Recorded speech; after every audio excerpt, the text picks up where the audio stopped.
What if a river could remember, not just yesterday's footsteps, but every promise your ancestors made, every tear your mother shed, every betrayal that changed the course of your family's destiny? What if the river was drying, not from climate change, but from grief? Because you stopped listening? This is the story of a river that remembered everything, and a girl who dared to remember with it. In the crevice of 3 ancient hills, wrapped in a tapestry of mist and whispering winds, lived the River Okangbe. Unlike other rivers, Okangbe had never been just water. It was breath, it was soul, it was memory.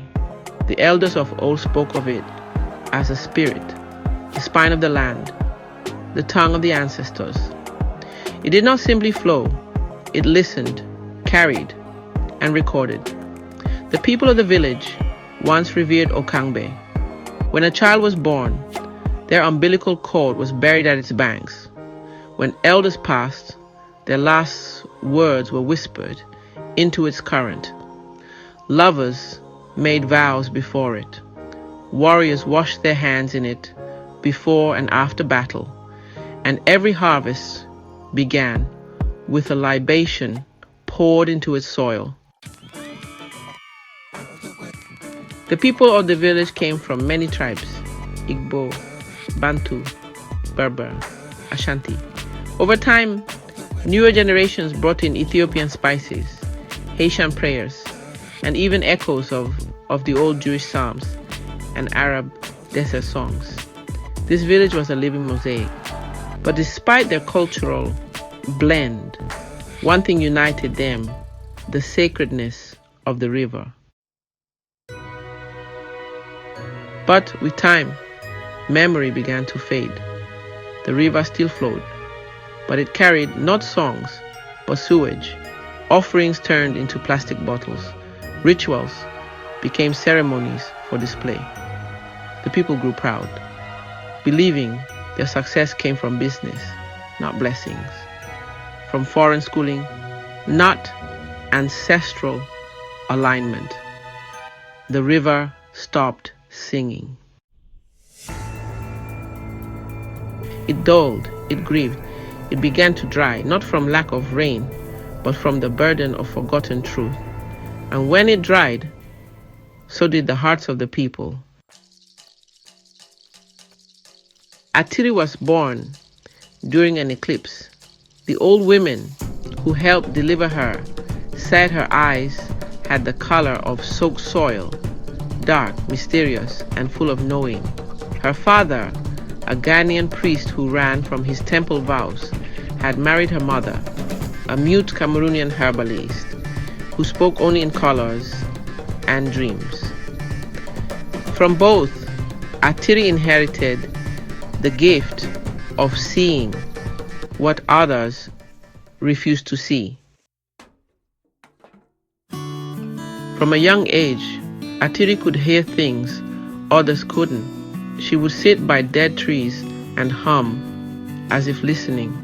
She spoke to lizards, traced her fingers over the eyes of statues and said, "This one is still awake."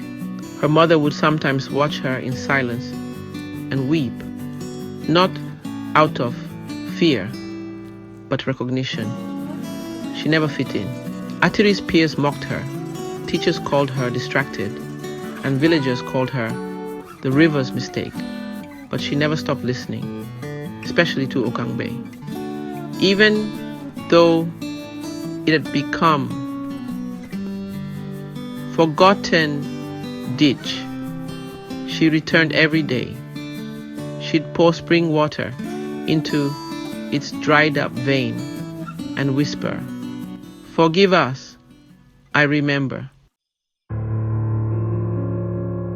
One night just before her 17th birthday, the moon hung unusually low. The air was thick with silence. Atiri knelt by the river, placing her hand on the cracked earth. Tears slid down her cheeks. "Why are you silent?" she asked. Then she heard it. A low, guttural rumble, not of thunder, but of memory. The river answered, "Because they have forgotten, I have become the burden of remembrance. I do not drive from sun, I drive from sorrow. Their lies clog my soul, their wounds are unhealed, and their secrets rot my bed." Atiri fell backwards in awe. The earth had spoken. "Then teach me," she whispered. Over the next 7 nights, Atiri returned, each time guided by dreams of old rituals. She was shown how to make cleansing oils using frankincense, river clay, Ethiopian myrrh, and West African shea. She learned the morning songs of the Dahomey queens and the water prayers of the ancient Hebrews. She anointed herself and chanted forgotten words taught by her mute mother's dreams. Then the river stirred. Each night it rose a little more. The ground softened. The air around it smelled less of decay and more of birth. But with revival came confrontation. Villagers began dreaming. One man, a judge, saw the face of the brother he betrayed in court. A woman saw a child she aborted after a hidden assault, and her tears wet her bed. A chief saw the very blood he spilled to gain his title, ghosts dancing around his home, laughing. Even children began to speak of things they had no earthly knowledge of, truths their parents had buried. It was as if the river was whispering their deepest unconfessed truths back to them. Panic set in. The elders met. They blamed Atiri. "She is awakening curses," they cried. "She is not of us. Her mother was cursed. Her father fled from priesthood." But one old woman stood up, Mama Diara, the oldest living keeper of ancestral songs. "She is not the curse," Mama Diara said. "She is the medicine." A gathering was called. Atiri was asked to lead, but only if she proved her spirit was not malevolent. So, she did something radical. She invited everyone to bring a stone. Each stone would represent a truth, a wound, a betrayal, a secret, an injustice. Something they had done, or something done to them that they had buried. At dawn, they came. Some brought pebbles, some brought boulders, some trembled, others wept. Atiri led them in chants from the Yoruba, verses from Psalms, the wailing laments of old Berber women, and healing words from ancient Coptic Christian texts. She poured honey and salt water into the river and sang until her voice cracked. Then, one by one, the people threw their stones into the river and named them. "I judged my brother falsely. I laughed at my daughter's rape. I traded prayer for popularity. I silenced my gift because I feared men. I abandoned my father's covenant." The river rose. That night, the waters of Okangbe surged, not in anger, but in relief. Birds that hadn't been seen in decades flew overhead. The trees began to bloom again. Crops revived. Children started playing by the banks, and the wind regained its old voice, the kind that carried warnings and wisdom. People began coming from nearby lands to sit by the river that healed. They brought their burdens, their cultures, their songs.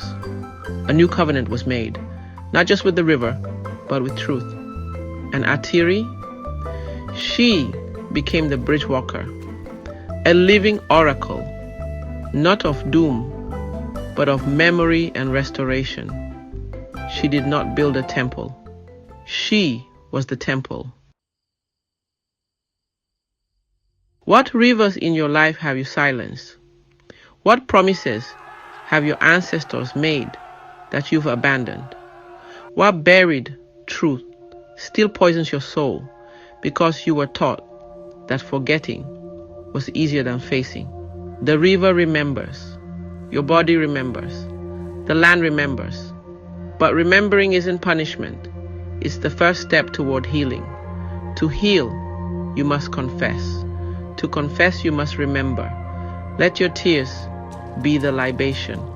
Let your truth be the offering. Let your healing begin with remembrance. Reflect. What is one truth you've buried too deep? Comment. Share below what stone you're ready to name and release. Subscribe. For more mystical stories that help you reclaim your soul, reconnect with your purpose, and fix your life at the root.